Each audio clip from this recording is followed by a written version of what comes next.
우리는 지금 신약과 구약을 왔다 갔다 하면서 복음의 여정에 대해서 살펴보고 있습니다.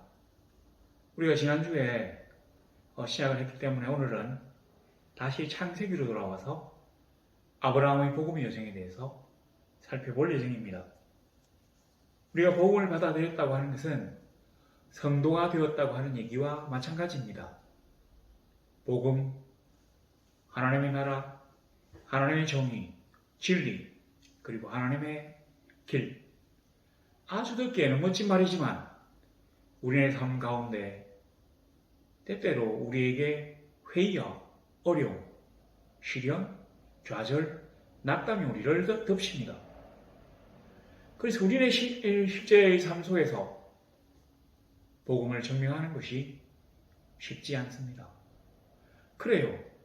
항상 우리의 실제의 삶 가운데서, 삶의 현장에서, 우리를 주위로 일하는 하나님의 놀라우신 역사 가운데서 복음을 증명하는 것은 결코 쉽지 않습니다. 그래서 오늘 설교의 제목이 복음을 증명하는 것은 어렵다입니다. 아브라함이 가나안 땅에 왔습니다. 이 사람이 세겜 땅 만물의 상수리 나무 아래에서 정착했지만 점차 이 사람은 원주민들에게 밀려가지고 네게브 사막까지 내려왔습니다. 사막이에요. 유대 땅 맨 밑에 있는 이제 그 시나이 반도 위쪽에 있는 곳이 이 네게브 남방이라고 하는 네게브 사막인데, 여기에서 평소에도 사실 사막에서 지내기가 어려운데 기근이 들었습니다. 유목민들에게는 최악이죠. 근데 특히 아브라함에게는 더 최악입니다. 사막이니까. 그래서 아브라함이 어떤 생각을 했는 거니? 이제 유대 땅에서 제일 남쪽에 와 있으니까 가까운 애굽으로 가고자 하는 마음이 들었다고 합니다. 자, 그래서 이 사람이 아마 그때는 생각이 없이 그냥 애굽 시내까지 갔는데, 이제 이 애굽 시내를 건너면 애굽 땅입니다. 마음대로 들어갔다 나오기 어려워요. 왜냐하면 애굽이라는 나라가 제법 큰 나라니까 국경 수비대라도 지킬 거 아닙니까? 들어갈 때는 쉽게 들어가도 나올 때는 어려울 수 있습니다. 막상 그걸 딱 보고 난 다음에 이 아브라함이 어떤 생각을 했는 거니? 아내의 미모 때문에 자기가 죽을 수도 있겠다는 생각을 하게 되었다는 말입니다. 여기 보면 11절에 그가 애굽에 가까이 이르렀을 때 그의 아내 사라에게 말하되 내가 알기에 그대는 아리따운 여인이라. 이는 그의 아내라여 나는 죽이고 그대는 살리리니 원컨대 그대는 나의 누이라 하라. 그러면 내가 그대로 말미암아 안전하고. 이 사람이 가나안 땅을 떠나서 애굽으로 가는 것도 자기 마음대로 간 겁니다.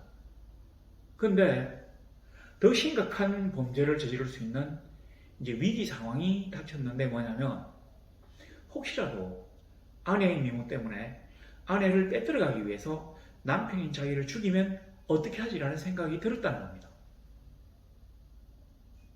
그러니까 우리가 이 세상에서 삶이 녹록지 않은데 하나님의 보호와 인도를 따르지 않고 하나님의 명령과 보장을 획득하지 않고서 어떤 일을 자기 마음대로 하려고 하면 고려해야 될 문제들이 한두 개가 아닙니다. 아름다운 아내를 둔다는 것은 남자들에게 아주 멋지고 자랑스러운 일입니다. 평소에 아브라함도 아마 사례의 미모 때문에 행복했을 것입니다. 근데 막상 애굽으로 들어가려고 생각하니까 이제 그 미모가 비수가 되어서 자기를 겨누고 있다는 생각을 하게 된 것입니다. 바로 이게 하나님의 명령, 하나님의 허락, 하나님의 보호가 없이 마음대로 행동하는 사람들에게 닥치는 시련과 근심입니다. 어떻게 될지 모르잖아요. 하나님의 보호가 없잖아요. 하나님은 아브라함이 롯과 함께 남쪽으로 내려갈 때 뭐라고 하셨습니까? 내가 너와 함께 하리라. 내가 너를 지켜주리라. 너를 저주하는 자를 내가 벌을 주리라. 엄청나게 굉장한 축복의 말씀을 허락하셨는데, 실제로 이 사람이 가나안 땅에서 애굽으로 들어가면서 그 이야기를 잊어버린 것 같습니다. 우리 생각에는 신앙이 아주 약해진 것이죠. 그래요. 복음을 받아들이고 성도가 되었다고 해서 항상 신앙이 튼튼하고 강하지 않습니다. 세상의 사람들이 우리를 그냥 두지 않습니다. 실제로 아브라함이 그 유대 땅 가나안에 정착한 지가 얼마 안 돼서 몰랐겠지만 알고 보면 가나안은 주기적으로 기근이 닥치는 땅입니다. 여기 기근도 있지만 이 아들 이삭 때에도 기근이 와요. 그래서 블레셋으로 피신을 합니다. 그 보면 사실은 블레셋이 그 역시 가나안 땅에 있는 나라인데 여하튼 그쪽으로 옮겨요. 그리고 난 다음에 보면 그 야곱이 족장일 때 요셉이 애굽의 총리 대신으로 있을 때 7년 대기근이 왔잖아요. 그리고 난 다음에 그 아합 왕 때 엘리야 선지자 때 3년 반의 기근이 옵니다. 그리고 그 제자인 엘리사 때에도 대기근이 와서 이스라엘 사람들이 먹을 게 없어가지고 서로 막 잡아먹는 그런 일들이 벌어집니다. 이런 걸 보면 가나안 땅에는 주기적으로 기근이 닥치는 모양입니다. 자, 어때요?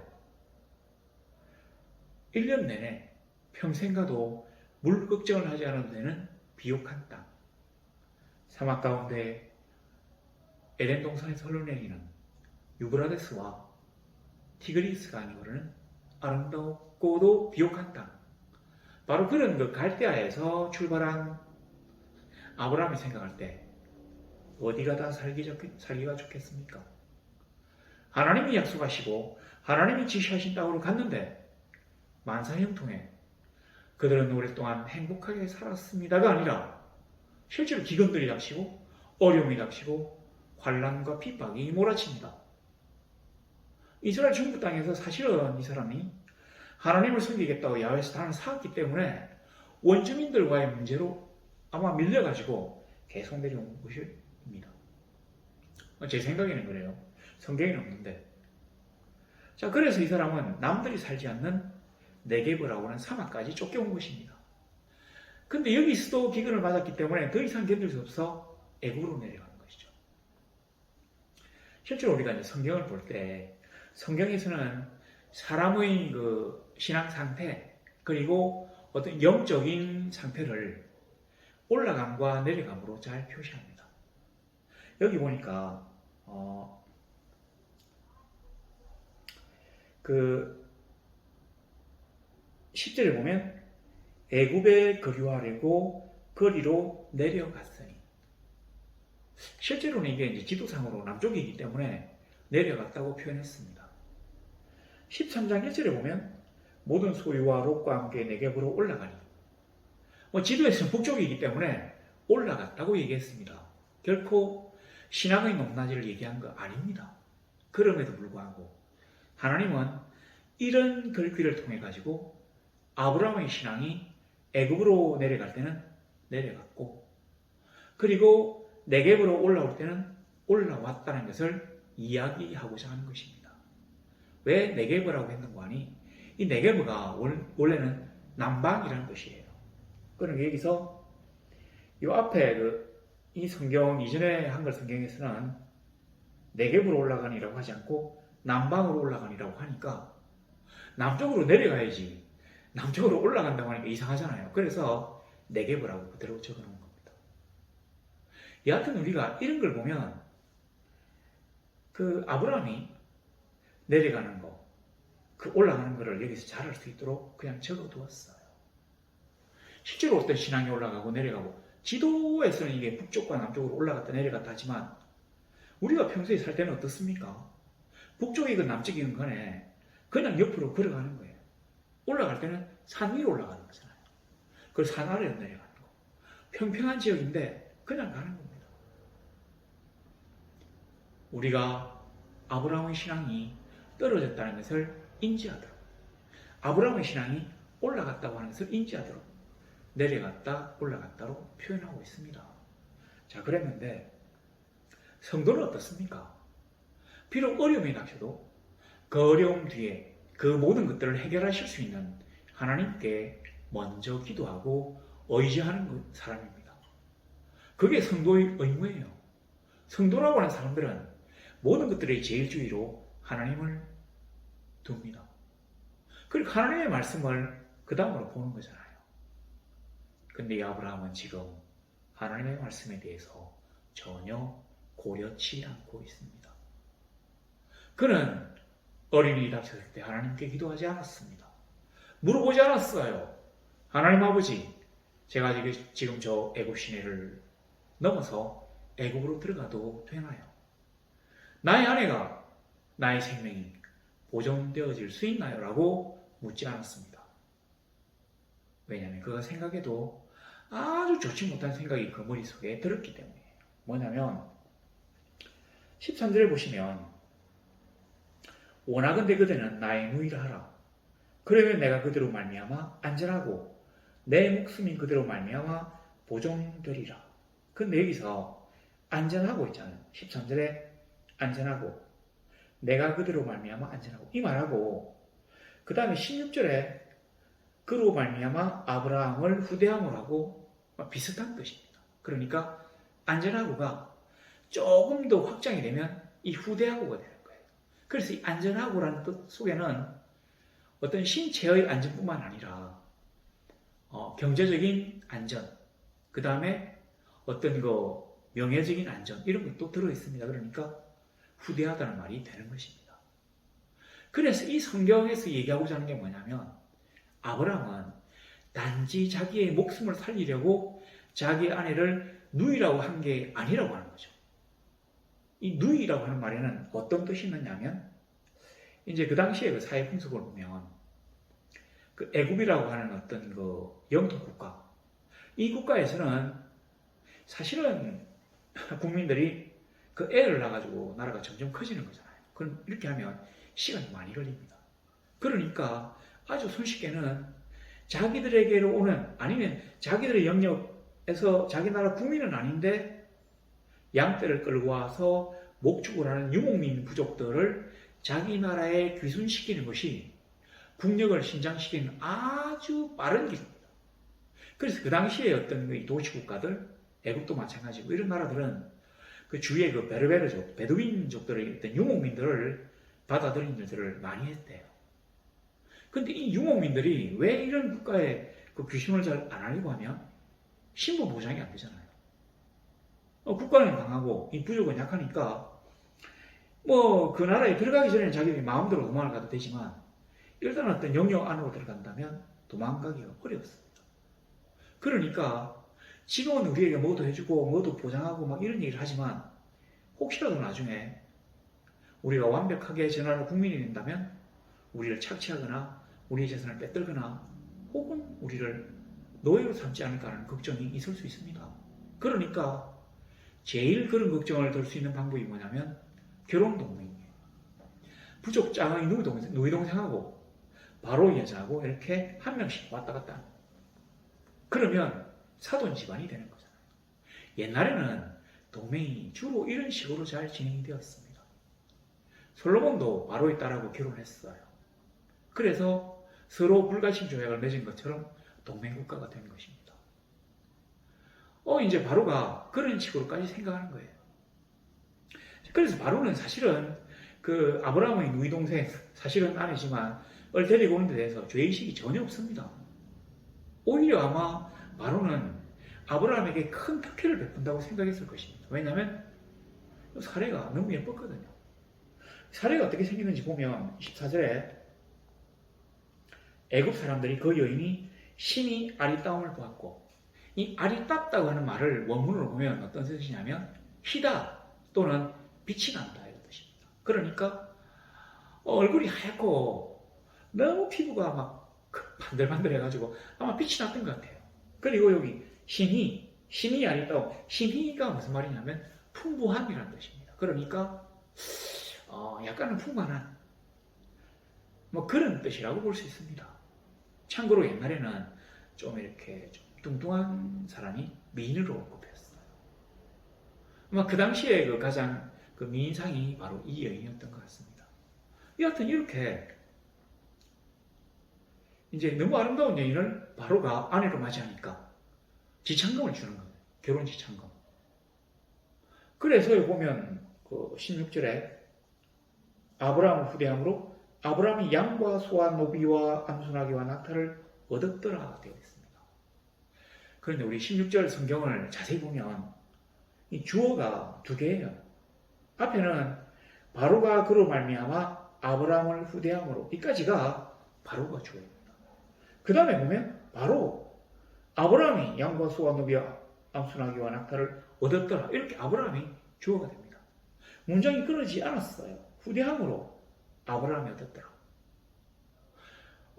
사실은 우리가 글을 쓰면 이런 식으로 글을 쓰면 안 됩니다. 어떤 한 문장 안에 주어가 막 바뀌면 안 되잖아요. 그래서 원래는 이렇게 써야 되죠.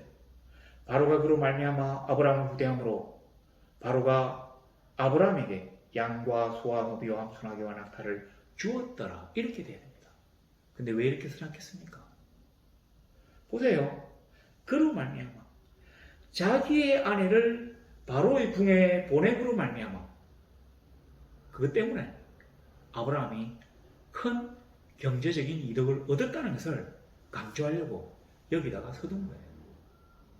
그러니까 우리는 이제 아브라함을 막 이렇게 욕해도 되는데 이거 창세기의 저자가 모세잖아요. 근데 자기의 어떤 그 신앙의 선조를 욕하기가 사실 어렵습니다. 그래서 하나님이 이렇게 써두신 거예요. 너희들은 아브라함을 막 우리의 뭐 조상이라고 그러는데 내가 봤을 때 그도 정상이 아니야. 타달점이 많아. 그래서 그렇게 쓰는 거예요. 자 보면 자 이렇게 해서 아브라함은 이제 엄청나게 많은 돈과 노비를 얻어가지고 가축을 얻어가지고 부자가 되었는데 사실 이렇게 범죄했기 때문에 하나님으로부터 크게 벌을 받습니다. 문제가 아주 커졌어요. 뭐냐면 여기 19절 보세요. 바로가 막 화를 내면서 이제 바로의 집안에 전염병이 돌았대요. 사례 때문에. 그래서 아마 사례를 갖다 어떻게 이렇게 하지는 못한 것 같습니다. 자 그랬는데 뭐 사실 이 성경을 읽는 사람들 입장에서는 아무래도 바로보다는 아브라함이 더 가까우니까 바로가 그래 된 거는 좀 참 안 됐긴 안 됐지만 뭐 어때 이렇게 할 수 있습니다. 그게 문제가 아니고요. 보세요. 내 아내가 여기 있으니 이제 데려가라 하고 이 말을 읽어보면 바로가 상당히 좀 부드럽게 얘기한 것 같은데 영어 성경에서는 아니에요. 원문에서도 아닙니다. 뭐냐면 이제 데려가라가 아니고 고예요. 고 가라. 더 이상 너 꼴 보기 싫으니까 가라. 이 말입니다. 그러니까 쉽게 얘기해서 추방을 받았다는 얘기예요. 원래 범죄자, 골치 아픈 사람들을 추방합니다. 뭐 때문에 아브라함이 애굽에 갔습니까? 그 1년 내내 흐르는 그 나일강 때문에 간 거잖아요. 그 푸른 녹지에서 자기 양떼를 마음껏 먹일 수 있다는 생각 때문에 간 겁니다. 기근을 피하려고. 기근이 아직까지 지나지 않았어요. 내려간 지 얼마 되지 않습니다. 그러니까 그 아브라함이 떠나왔던 네게브 지역은 아직도 기근이 한창인 것입니다. 더 살기 어려웠을지도 몰라요. 그랬는데 가라고 추방을 받는 겁니다. 보통 그 당시 이집트의 그 영역이 그 애굽 시내 그러니까 시나이 반도를 넘어선 아마 그쯤이었던가 봐요. 그래서 거기는 뭐 나중에 보면 미디안족도 살고 이렇게 하지만 뭐 그때는 어쨌는지 일단 그 네게버 사막까지 가려고 하면 얼마나 힘들겠어요. 기근이니까 물도 없지. 그런데도 바로가 쫓아냈기 때문에 가야 되는 겁니다. 뭐 여기까지는 그렇다 합시다. 보니까 뭐 그럴 수 있어요. 근데 20절에 한번 보세요. 20절에 우리가 이제 성경을 딱 보면서 뭔가 아주 하나에 꽂힐 수 있습니다. 뭐냐면 그들이 그와 함께 아브라함과 함께 그의 아내와 그의 모든 소유를 보내었더라. 그들은 바로 신앙입니다. 그와 함께 아브라함과 함께 그의 아내와 그의 모든 소유를 보내었더라. 그냥 읽을 수 있는 말인 것 같은데 조금 의미가 있습니다. 그와 함께 아내와 소유를 나누는 것이에요. 이 함께를 오른쪽 왼쪽으로 나누는 어떤 그 이정표로 딱 생각해 보세요. 그 아내와 소유. 그 아브라함의 입장에서는 이거는 이제 바로 신하들이 그렇게 한 거지만 이 성경이 이렇게 기술되어 있다는 것은 뭐냐면 아브라함과 아내와 소유가 분리되어 있다고 하는 거죠. 그러니까 아브라함이 철저하게 자기 위주의 이기적인 사고방식을 지금 갖고 있다는 걸 여기다 적용한 겁니다. 아내와 소유를 동등하게 여긴다는 게 얼마나 황당합니까?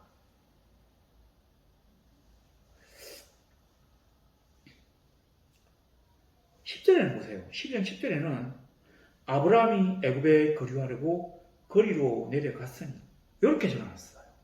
그러니까 그의 아내, 그의 소유, 모든 것들이 한 몸이었다는 말입니다. 아브라함을 대표로 하는 한 몸이었다는 얘기예요. 그렇게 적어놨는데 올라올 때는 달라요.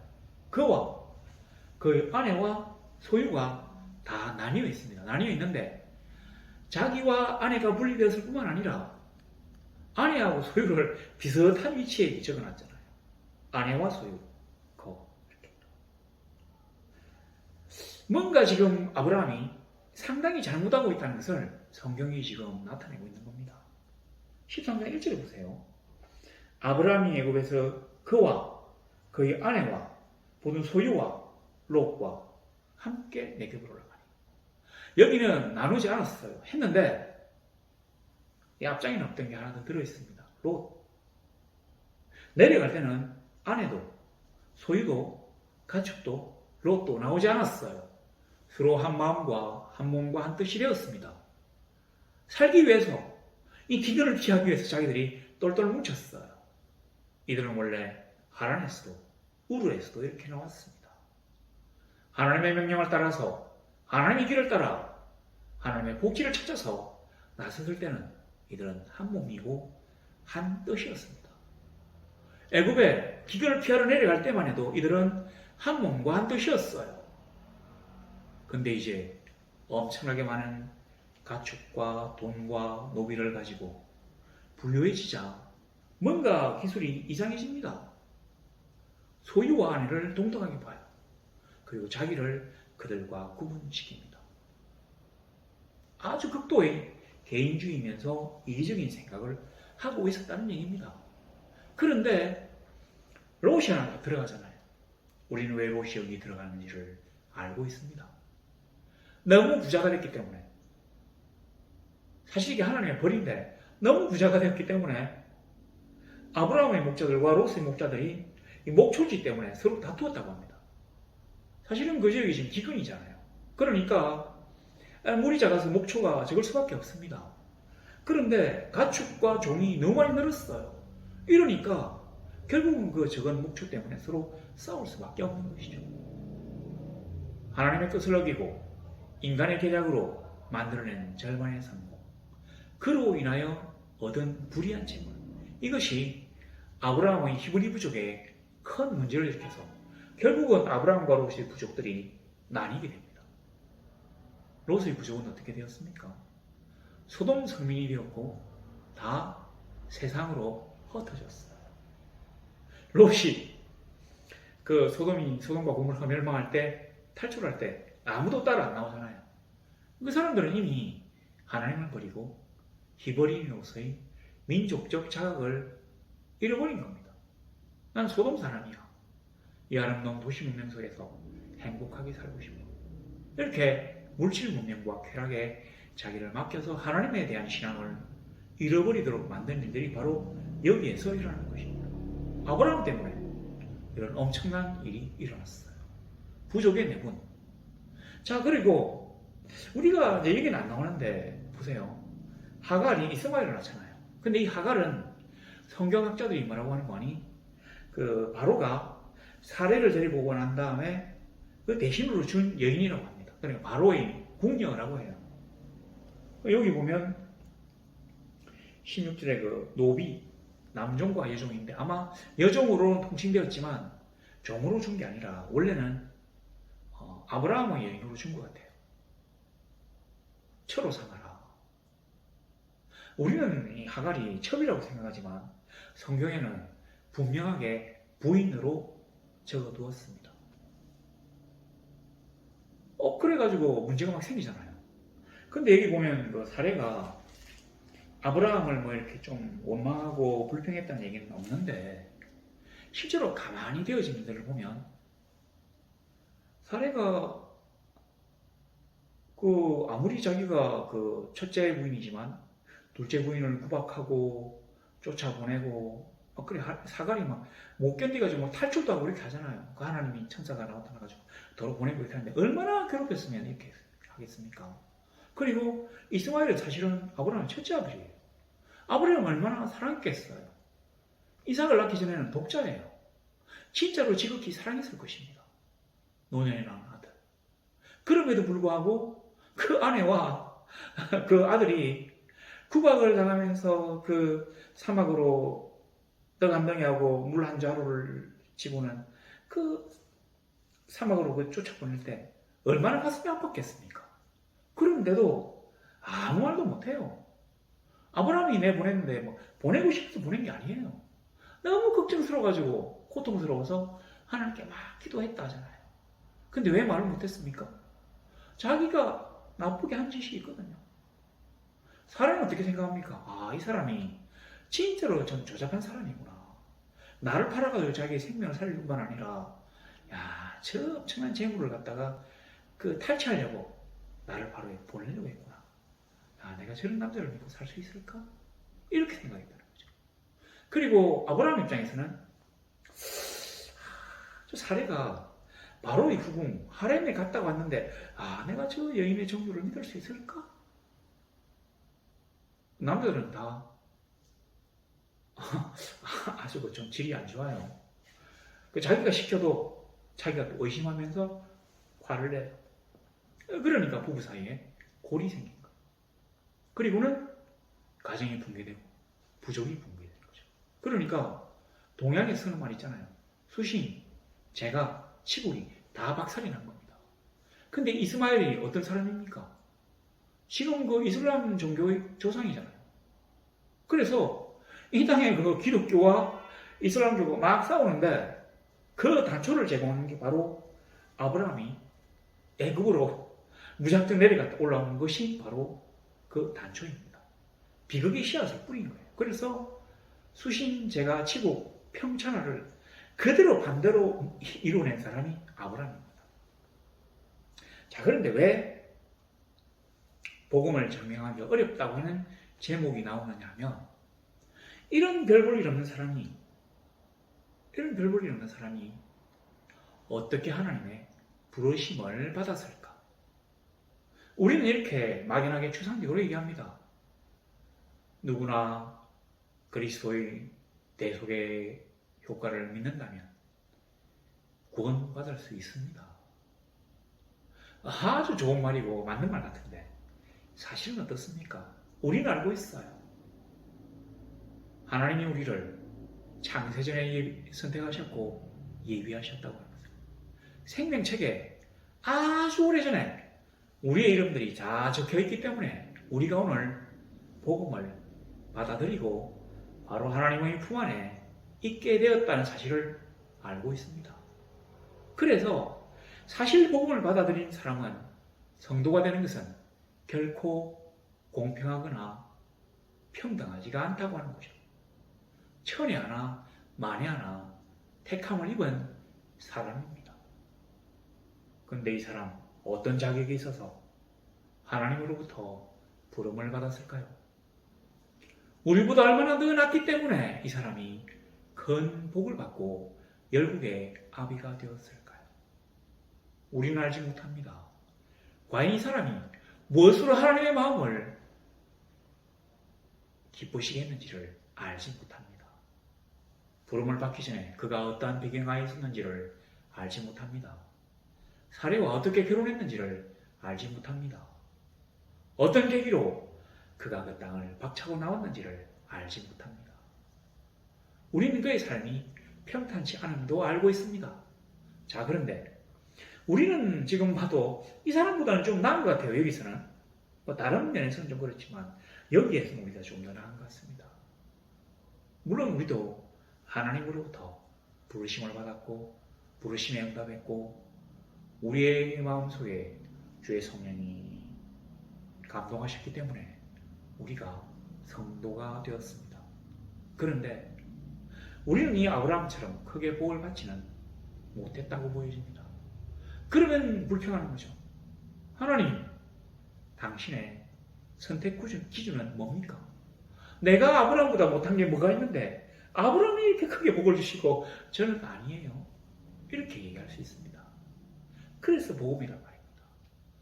아무런 은혜, 아무런 대가 없이 아무런 자격도 없는데도 하나님은 왜 은혜인지 왜 사랑인지 우리를 찾아오셔서 날 같은 죄인에게 죄를 깨끗하게 씻기시고 구원하셔서 영생을 주시는 하나님의 사역의 든든한 동반자로 삼아주셨는지 우리가 알 수 없기 때문에 복음이 신비한 것입니다.